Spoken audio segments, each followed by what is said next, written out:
안녕하세요. 선생님의 생명수 가자고 학생 여러분. 드디어 1회고사가 끝나고 첫 온라인 수업입니다. 선생님이 오랜만에 온라인 수업으로 돌아왔네요. 그동안 많은 일들이 있었죠. 특히 2학년에 올라와서 첫 1회고사 시험을 치르게 되었습니다.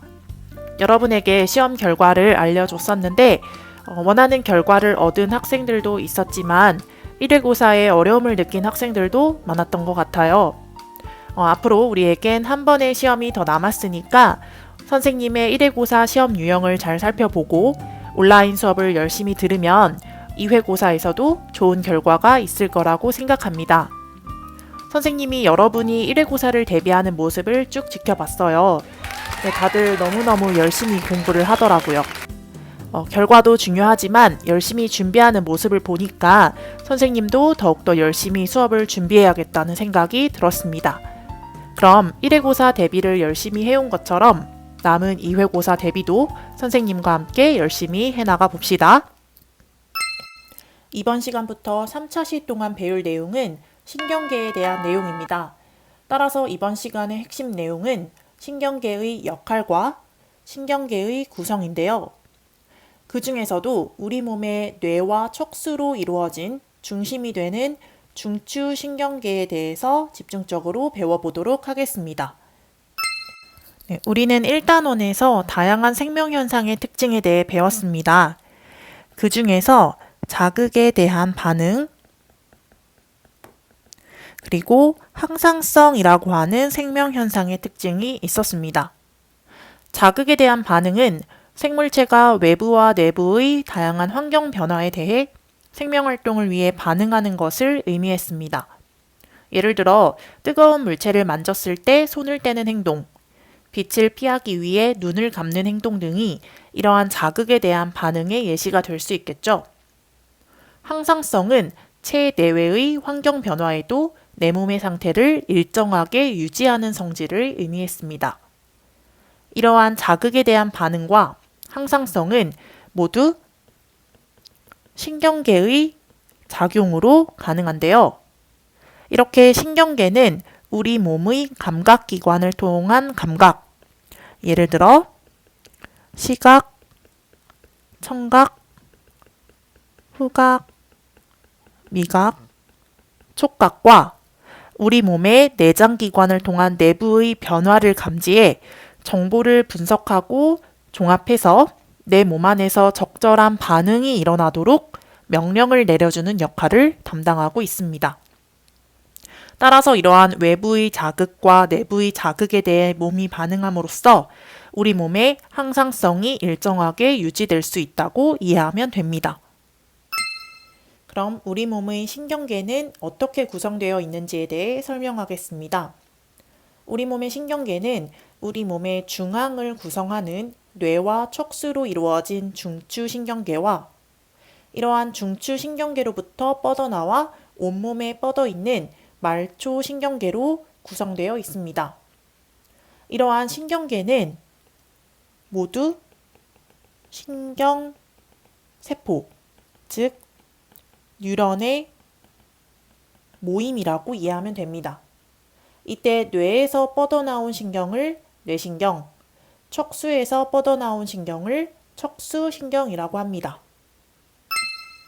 그럼 우리 몸의 중추신경계인 뇌에 대해 먼저 알아보겠습니다. 뇌의 역할을 간단하게 설명하면 종합, 분석, 명령입니다. 즉, 우리 몸의 외부와 내부 명령을 전달받아 정보를 종합 분석하고 몸에서 적절한 반응이 일어나도록 명령을 내린다는 의미인데요. 이러한 뇌는 다양한 역할을 하는 각각의 영역으로 이루어져 있습니다. 이러한 뇌 또한 신경계이기 때문에 여러 개의 신경세포, 즉 여러 개의 뉴런으로 이루어져 있습니다.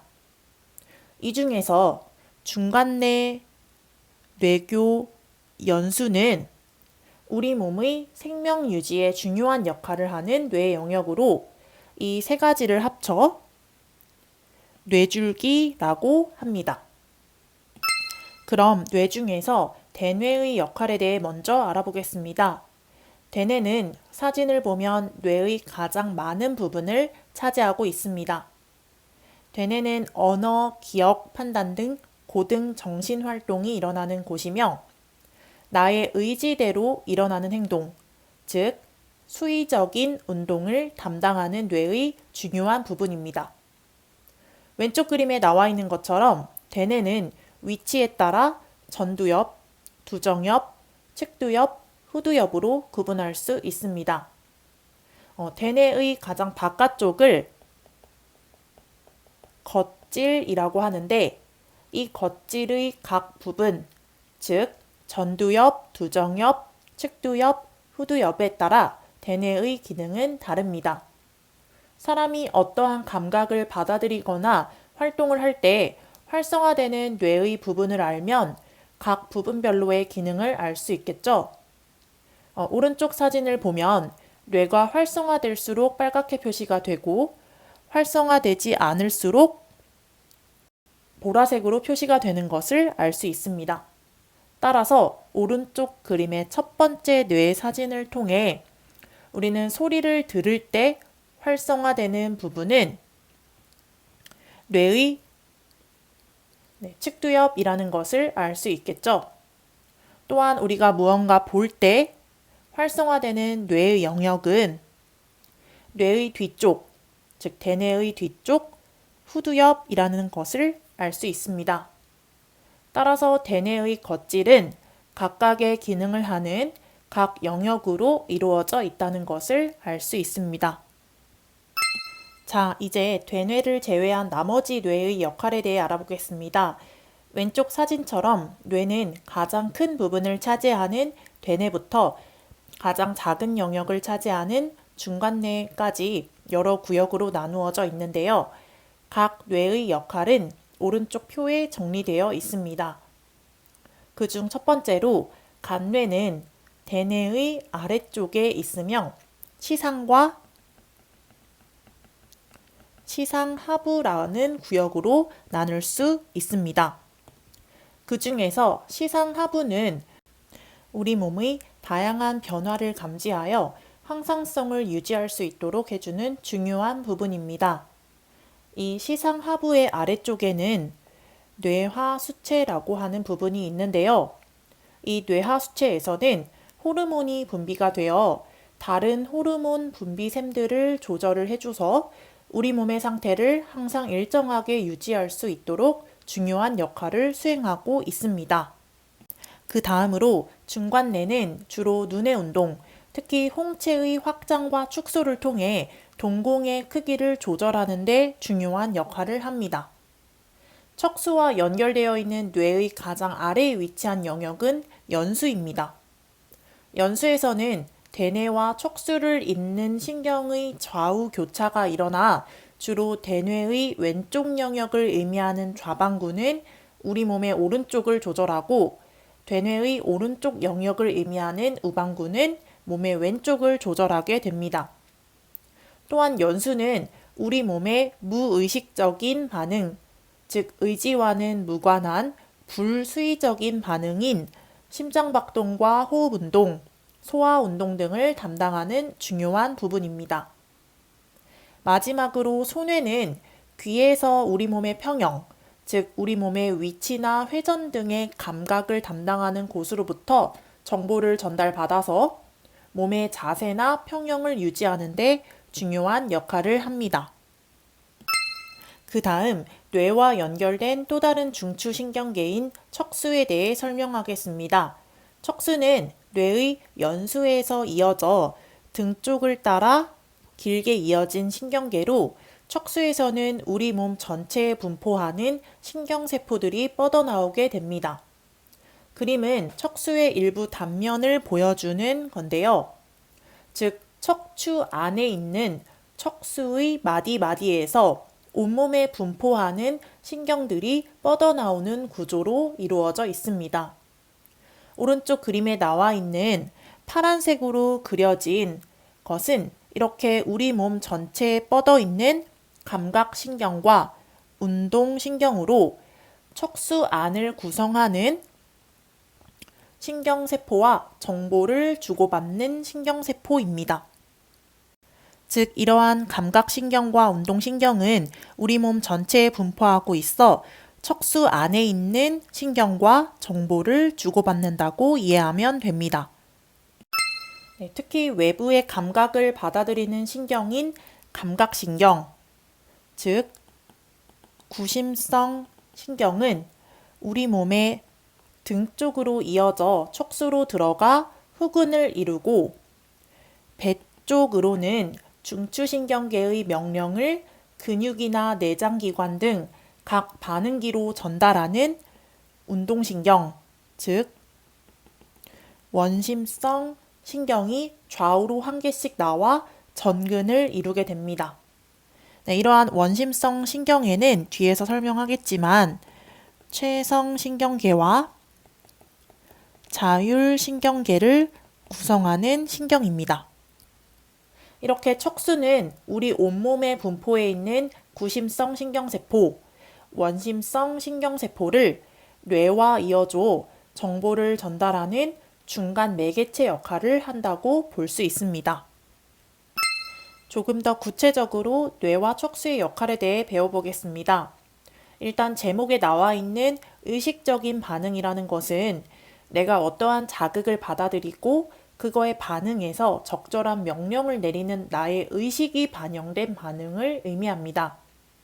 즉, 아까 되뇌의 역할에 대해 설명할 때 나왔던 수의적인 반응이 의식적인 반응이라고 할 수 있습니다. 의식적인 반응의 예시로는 야구선수가 날아오는 공을 보고 그것을 인지해서 방망이로 치는 반응과 같은 반응이 있습니다. 즉, 의식적인 반응은 대뇌가 관여하는 반응입니다. 그렇다면 무조건 반사라는 것은 무엇을 의미할까요? 반사는 대뇌가 관여하지 않는 주로 척수나 중간뇌, 연수가 관여하는 무의식적인 반응을 의미합니다. 반사의 예시로는 대표적으로 날카로운 물체를 밟았을 때 무의식적으로 다리를 움츠리는 행동 등이 있습니다. 이러한 반사로 인해서 사람은 위험 상황으로부터 우리 몸을 보호할 수 있습니다. 그 중에서 우리가 조금 더 자세히 알아볼 반사는 척수가 관여하는 반사 중에 대표적으로 무릎 반사입니다. 다리에 힘을 빼고 망치로 무릎을 살짝 쳤을 때 무릎이 튕겨져 올라가는 반응이 무릎 반사인데요. 이와 같은 반응은 대뇌가 무릎을 올려라 라는 명령을 내리기 전에 몸이 빠르게 반응하는 것입니다. 네, 따라서 1번, 무릎을 쳤을 때 다리가 올라가는 것은 대뇌까지 정보가 전달되기 전에 무릎의 감각신경을 통한 자극이 척수의 신경으로 전달이 되고 바로 무릎 근육으로의 운동신경을 통한 전달이 있었기 때문입니다. 그런데 망치로 무릎을 쳤을 때 무릎을 쳤다라는 생각이 드는 것은 무릎이 일단 반응한 후 대뇌까지 정보가 전달되었기 때문인데요. 따라서 2번, 무릎에 망치가 닿았다는 것을 느끼는 것은 무릎의 감각, 신경을 통한 자극이 척수의 신경을 거쳐서 대뇌의 신경까지 자극이 전달되었기 때문이라고 할 수 있습니다. 그 외에도 연수가 관여하는 기침, 하품, 침분비와 같은 반사가 있고 중간뇌가 관여하는 빛의 세기에 따른 동공의 크기 변화, 즉 동공 반사가 있습니다.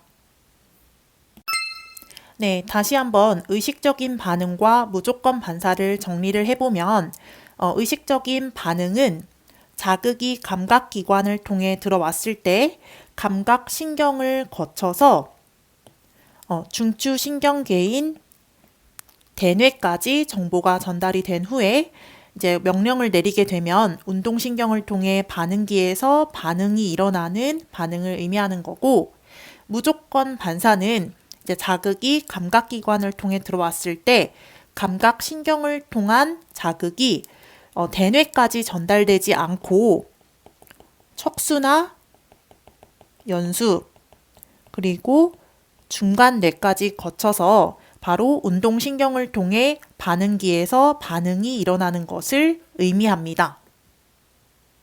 네, 위에 제시된 예시로 설명을 하면 야구 선수가 날아오는 공을 보고 방망이로 치는 반응에서는 눈이라는 감각기관을 통해 자극을 받아들여 대뇌가 공을 치라는 명령을 내리게 된 후 팔 근육이라는 반응기에 반응이 나타나는 것이라고 할 수 있습니다.